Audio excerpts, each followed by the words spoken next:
On Your Side Tonight continues now. Good evening, and thanks for staying with us here at 7:30. Tonight, there is a need for those with the heart and the will to serve a critical role in the lives of our local veterans. After serving our country, a new chapter begins for the men and women of our armed forces when they return home and continue life beyond the service. And as the years progress and our bodies age, a time comes when we commonly look to others for help. Initially, many feel reluctant, but there's a local program where veterans find not only help, but a companion while still having their independence. Last December, President Biden signed into law the Consolidated Appropriations Act of 2023.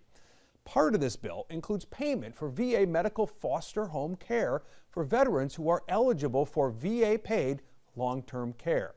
The Salisbury VA healthcare system, just north of Charlotte, already provides that care in the community for eligible veterans. But right now, the VA anticipates increased demand given the increased funding in this year's congressional appropriations. Medical foster homes offer veterans non-institutional, long-term supportive care. This happens when they're unable to live independently but prefer to reside in a family setting. For the program, the Salisbury VA is looking for people who are compassionate, willing and able to provide veterans practical support in the form of care and treatment daily. So not a short-term commitment here. Candidates must also have stable environments to support the veterans in their care. They're looking for people like Mary Slaughter, who serves as a medical foster care giver with the VA. With the VA, the way they do their placement, they really do the screening for placement, and they make sure that not only that I'm a good fit for the veteran, but the veteran is a good fit for me and for, my household and what goes on, and to the point where it's no longer, oh, this is Mary's house, this is our home. Well, tonight we're introducing you to two people who are making this effort possible. We mentioned Mary Slaughter, who works as a caregiver, while Anna Wisnett is medical foster home coordinator. They explain the requirements, but also the rewards of helping veterans by welcoming them into their homes. I've just always been a caregiver. I've just always liked taking care of people, and it was always my way of giving back. Well, they become a part of your family, so it's no different than taking care of my own father or taking care of my own mother. They become a part of my family. At some point in life, everyone needs someone. So the medical foster home program here at the VA is an opportunity to seek an alternative environment for your nursing home care. So our caregivers provide care in their own residential homes. They manage the veterans' personal care, their meals, snacks, medication management, appointments, laundry, everything that you would get in a traditional nursing home setting, but in the comforts of a home environment. Because you have people who are used to being so independent, doing things for themselves, not having to rely on someone to help them, and to go be taken from their home and put into someone else's home sometimes is very hard for them. But then you see the change. Once they see that, hey, it's not so bad, you see the change in them when they see that they still have say-so in their care. And I think that's a big thing. In this program, you still have say-so in your care. I have a great team that works with my guys. Anything they need, they get it. And this program offers them a lot. Yeah, it really increases their quality of life. For me, that's really what it's all about, is giving the veteran back some of those choices that they maybe fear losing as they get older and have to go into a more institutional setting.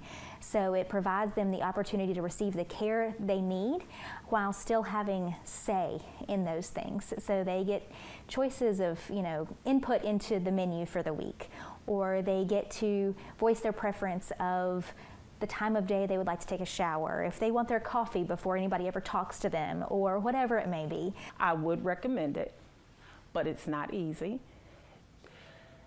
Really think about 24 hours, 7 days a week. You have to learn your veterans. You have to, I would say, you think about the same care that you would want for yourself or your parents. And if you're able to give that to someone else, sign up. there's nothing but pros in this program for the caregiver and the veterans. To wake up every morning and know that, you know, you have a purpose with helping someone else, that's life-changing. So there's nothing but pros to be able to make sure my guys get quality care and the top level of care that the VA provides for them, to know that Anna is one call away, and when I call, they answer to make sure my guys are good. Nothing but pros. Heroes for our heroes. If this program sparks an interest, you might be thinking to yourself, what would it take to serve this role and do it well? Here's Anna Wisnett once again. I would say that, you know, the biggest thing is it is a big commitment. You are signing up to provide 24/7 care. You can bring your other family, friends alongside you to support you in that and be relief caregivers when you need to leave the home. But really, it's at the end of the day, your role, it's also where you live. And so you're welcoming these veterans into your home where you sleep. And so we're looking for that person who is willing to just make that commitment and really adjust their life to meet the needs of these veterans. So you may be wondering, what do the personal lives of volunteers look like once they accept this position to be a caregiver? Are they able to have a life at all? Mary Slaughter shared her personal experience with us.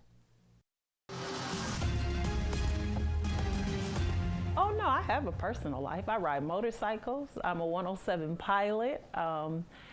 My guys, they go volunteer with me at times, but that's why you have your relief workers. My relief workers is my mom, my brother, my son, my daughter. We're all a family. So when I need that time, they step in. That's why you have to have really good relief workers who know your veterans just like you can know your veterans. I let the guys know, hey, I'm gonna be away for a couple of days, and they know who's gonna be there with them, and I go to take my time. I have a very busy social life, personal life, and my guys are a part of it, and they love asking me, where did you travel to on the bike this time? What did you do? And I bring them back t-shirts and things like that. So yay, you can make it happen. Don't you just love her? If you're interested in learning more about this, becoming a medical foster home program caregiver, just call the number we got there right there on your screen. It's 704-638-9000. You see the extension below, 16641.